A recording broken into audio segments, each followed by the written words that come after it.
Dear Imran نیازی صاحب، آپ کا محبت نامہ شوکاز نوٹس کی شکل میں مجھے ملا، جس میں میری 2 ٹویٹس پر وضاحت مانگی گئی ہے۔ مجھے شوکت خانم کینسر ہسپتال کے لیے کئی سالوں تک اپنی تنخواہ میں سے ہر ماہ 10% ڈونیشن کٹوانے کا افسوس نہیں۔ مجھے میاوالی نمل یونیورسٹی کو ڈونیشن دینے کا بھی افسوس نہیں۔ مجھے 2005 کے زلزلے میں آپ کو ڈونیشن دینے کا بھی افسوس نہیں۔ مجھے پارٹی دفتر کے اخراجات اپنی جیب سے دینے کا بھی افسوس نہیں۔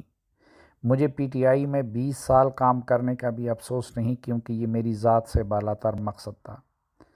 مجھے افسوس یہ ہے کہ میں آپ کو پہچان نہ سکا۔ آپ اس ملک کی تاریخ کے سب سے بڑے دھوکے کا نام ہیں۔ یہ دھوکہ میرا الزام نہیں، بلکہ آپ کے اپنے ماضی میں کیے گئے دعووں اور برسر اقتدار آنے کے بعد ان دعووں کے تضاد کا شاخسانہ ہے۔ ریاست مدینہ میں حضرت عمر فاروق سے ان کے کرتے کے کپڑے کے سائز پر سوال اٹھا تھا۔ اس کا جواب دیا گیا، لیکن اس شخص کو کوئی شوکاز نوٹس نہیں دیا گیا۔ پاکستان کو ریاست مدینہ بنانے سے پہلے اپنی پارٹی کو تو ریاست مدینہ کے مطابق بنا لے۔ اب ایک شوکاز نوٹس میں آپ کو پی ٹی آئی کے خاموش اور دیوار سے لگے ہوئے ورکرز کی طرف سے دے رہا ہوں۔ نمبر 1، آپ نے IMF میں جانے سے پہلے خودکشی کرنی تھی۔ خودکشی حرام ہے، لیکن IMF کیسے حلال ہو گئی؟ جو دوسروں کے لیے حرام تھی، وہ آپ کے لیے حلال کیسے ہو گئی؟ آپ نے اپوزیشن پر کرپشن کے الزام لگائے اور وعدہ کیا کہ لوٹا ہوا مال واپس لاؤں گا۔ آج 3.5 سال کے بعد $1 بھی نہیں آیا۔ ہاں، ملک ریاض کے برطانوی حکومت کی طرف سے منی لانڈرنگ میں ڈکلیئر کیے گئے کروڑوں ڈالر سپریم کورٹ کی پینلٹی میں ایڈجسٹ ہو گئے۔ آج تک اپوزیشن کے کسی لیڈر پر کرپشن ثابت نہیں ہو سکی۔ کیا اس کا یہ مطلب ہے کہ آپ کے الزامات غلط تھے، یا اس کا یہ مطلب ہے کہ آپ اور آپ کی ٹیم نااہل ثابت ہوئی؟ دونوں میں سے ایک کی تصدیق کر کے قوم سے معافی مانگے۔ آپ کے دور میں ٹرانسپیرنسی انٹرنیشنل کے مطابق پاکستان میں کرپشن میں اضافہ ہوا اور ریٹنگ میں مزید تنزلی ہوئی۔ کرپشن کی وجہ سے ہی آپ نے اپوزیشن کو چور ڈاکو کہا۔ آپ کے دور میں چوروں اور ڈاکوؤں کی تعداد میں اضافہ ہو گیا، اور اب آپ ان کے محافظ ہیں۔ پاناما لیکس میں اپوزیشن میں ہوتے ہوئے آپ نواز شریف کے خلاف سپریم کورٹ گئے۔ اب ملک کے تمام ادارے آپ کے ماتحت ہیں۔ آپ نے پینڈورا لیکس میں سینکڑوں پاکستانیوں کے خلاف اب تک کیا ایکشن لیا؟ اگر بھول گئے ہیں تو اپنی ٹویٹ پڑھ لیں، جس میں آپ نے اس تحقیقات کو خود لیڈ کرنے کا عندیہ دیا تھا۔ گندم، چینی، تیل، گیس، رنگ روڈ کے اسکینڈل کی تحقیقات میں کیا آپ کو کوئی ذمہ دار نہیں ملا؟ قوم کو لوٹنے والوں کو آپ کے دور میں کیسے تحفظ ملا؟ پچھلے 3.5 سال میں ہر روز 18 ارب روپے کا قرض کہاں استعمال ہوا؟ پچھلے دور میں یہی قرضہ 8 ارب تھا، اور اس کی بنیاد پر آپ نے پچھلی حکومت کو چور ڈاکو ڈکلیئر کیا۔ اب آپ اپنے لیے کیا لقب تجویز کریں گے؟ ایک سال میں ایک زرعی ملک کو کیوں گندم، چینی اور خوراک امپورٹ کرنے میں $10 ارب خرچ کرنے پڑے؟ کیا اس کا مطلب یہ نہیں کہ پاکستان کے زراعت کو تباہ کرنے کا سہرا آپ کے سر جائے گا؟ مہنگائی میں پاکستان دنیا کا تیسرا مہنگا ترین ملک کیسے بن گیا؟ آپ کے دور میں کشمیر بھارت کا حصہ بن گیا۔ کیا یہ آپ کی نااہلی ہے یا ملی بھگت؟ اور کشمیر روڈ کا نام سری نگر روڈ رکھ کر کشمیر کیا فتح ہو گیا؟ آپ کے دور میں صرف 3.5 سالوں میں پاکستان میں روپیہ ڈالر کے مقابلے میں 50% کیسے گر گیا؟ آپ تو 1 روپیہ گرنے پر حکومتوں کو چور ڈاکو کہتے تھے۔ ساہیوال کی معصوم بچی، جس کے ماں باپ کو اس کی نظروں کے سامنے گولیوں سے بون دیا گیا، اس کو آج تک انصاف کیوں نہیں ملا؟ کیا اس کی معصوم شکل آپ کو خواب میں نہیں آتی؟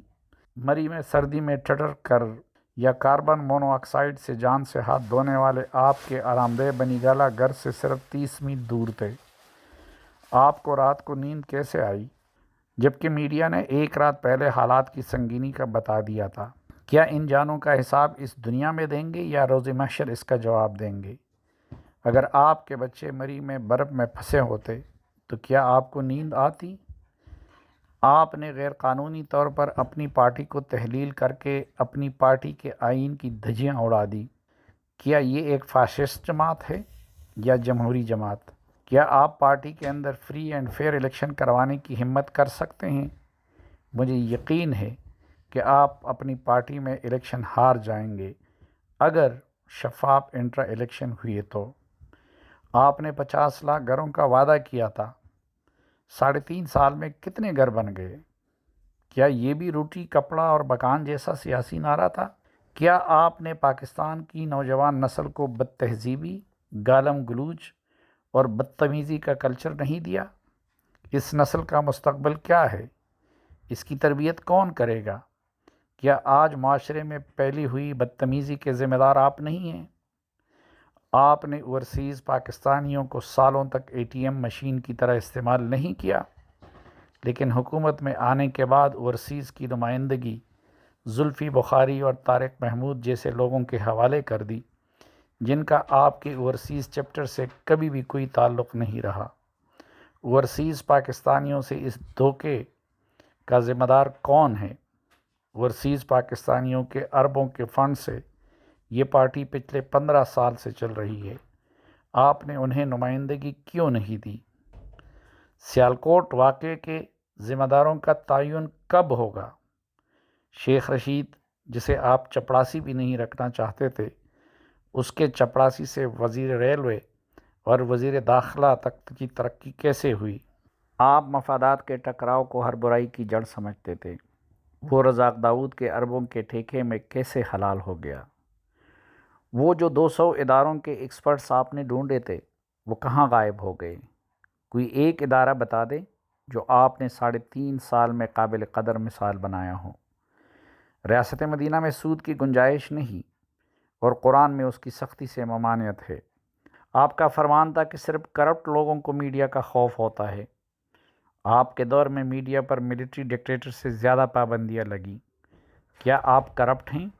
میڈیا کی آزادی کی انٹرنیشنل ریٹنگ میں پاکستان آپ کے دور میں مزید نیچے چلا گیا۔ کیا آپ میڈیا کی آزادی سلب کرنے کے ذمہ دار نہیں؟ ریاست مدینہ میں اقلیتوں کے حقوق کو بڑی اہمیت حاصل ہے، لیکن اقلیتوں کے خلاف بدترین حملے آپ کے دور میں ہوئے۔ آپ اقلیتوں کو تحفظ کیوں نہیں دے سکے؟ آپ نے پولیس ریفارمز لانے کا وعدہ کیا تھا، 3.5 سال میں کیوں نافذ نہیں ہو سکی؟ آپ نے سول سٹرکچر میں ریفارمز کا وعدہ کیا تھا، کیوں آج تک آپ ریفارمز متعارف نہیں کروا سکے؟ الیکشن کمیشن کے قوانین کے مطابق آپ کے پاس 3 ماہ کا وقت ہے انٹرا پارٹی الیکشن کروانے کا۔ ابھی تک الیکشن کا اعلان کیوں نہیں ہوا؟ فارن فنڈنگ کیس میں آپ نے پارٹی فنڈز پارٹی ملازمین کے نام پر کیوں منگوائے؟ اگر یہ درست ہے تو اپوزیشن لیڈر پر اپنے ملازمین کے نام پر پیسے ٹرانسفر کرنے کو منی لانڈرنگ کہنا چاہیے۔ آپ کا چہیتا وزیر حماد اظہر شاہ خانزادہ کے سوالات کا جواب کیوں نہیں دے سکا؟ کیا یہ بھی آپ کا منصور اختر ہے؟ کیا پاکستان آپ اور آپ کے درجنوں منصور اختروں کی پریکٹس پچ ہے؟ اگر نواز شریف کی بیماری کو آج آپ کے وزیر فراڈ کہہ رہے ہیں، تو اس توجیہ سے کیا فیصل سلطان سب سے بڑا فراڈ نہیں جس نے نواز شریف کی بیماری کے درست ہونے کا سرٹیفکیٹ دیا؟ آپ کا بنی گالہ کا گھر اور کانسٹیٹیوشن ایونیو کا فلیٹ کیسے غیر قانونی سے قانونی ہو گیا؟ کیا غریبوں کے گھر ریگولرائز نہیں ہو سکے جیسے کانسٹیٹیوشن ایونیو ریگولرائز ہو گیا؟ آپ نے سالانہ ریونیو کلیکشن کے حوالے سے قوم کو غلط اعداد و شمار بتائے۔ کیا اس جھوٹ کے بعد آپ صادق اور امین ہیں؟ اگر آپ نے ان 3 سوالوں کے شوکاز کا جواب دے دیا تو میں اپنی 2 ٹویٹس کا بھی جواب دے دوں گا۔ آپ ریاست مدینہ کے حکمران ہونے کا ثبوت دیں اور میرے سوالوں کا جواب بھی دیں، اور میرے خلاف دھمکیوں کو بند کریں۔ میرے خلاف آپ کی ہدایات انشاءاللہ کامیاب نہیں ہوں گی، کیونکہ میرے اور آپ میں ایک فرق ہے کہ ہر روز سونے سے پہلے میری 2 بیٹیاں میری حفاظت اور سلامتی کی دعا کرتی ہیں، لیکن آپ اس سے محروم ہیں اپنی غلطیوں کی وجہ سے۔ آپ کو اندازہ نہیں کہ بیٹی کی دعا کیا ہوتی ہے۔ اگر مجھے کوئی نقصان پہنچا تو اس کے ذمہ دار آپ ہوں گے، اور میری فیملی پر اگر کوئی آنچ بھی آئی تو میں آپ کا قبر تک پیچھا کروں گا۔ ویسے میں نے پچھلے 10 دن میں 40 ٹویٹس کی ہیں، اس لیے شوکاز کو تبدیل کر لیں۔ میری ان 40 ٹویٹس کو 20 لاکھ لوگوں نے دیکھا۔ بہت بڑی اکثریت نے اتفاق کیا، ری ٹویٹ کیا۔ صرف 2000 کمنٹس منفی تھے، اور یہ بھی پورے پاکستان سے آپ کے صرف 200 سوشل میڈیا ایکٹیوسٹ کے دہرائے ہوئے کمنٹس تھے۔ آپ کو پتہ ہی نہیں چلا آپ کی سوشل میڈیا بھی فیل ہو گئی، یا ان کا بھی ضمیر میری طرح جاگ گیا۔ آپ ان کی ڈانٹ ڈپٹ نہ شروع کر دیجیے گا۔ آپ کے جوابات کا انتظار اب پوری قوم کو ہے۔ ناظرین، یہ شوکاز نوٹس ہے احمد جواد کا، جو کہ انہوں نے اپنے اور اپنے جیسے پی ٹی آئی کے ورکرز کی طرف سے عمران خان صاحب کو دیا ہے، اور ان سے ان سب سوالوں کا جواب طلب کیا ہے۔ احمد جواد 20 سال تک پی ٹی آئی کے سینٹرل ایگزیکٹو کے رکن رہے، اور کئی سال تک پارٹی کے سیکرٹری اطلاعات رہیں۔ وہ دور جوانی سے عمران خان صاحب کے ساتھ تھے، اور اب بالآخر وہ پھٹ پڑے ہیں، اور جب وہ پھٹ پڑے تو اس کے جواب میں ان کے 2 ٹویٹس کی بنیاد پر ان کو شوکاز نوٹس دیا گیا۔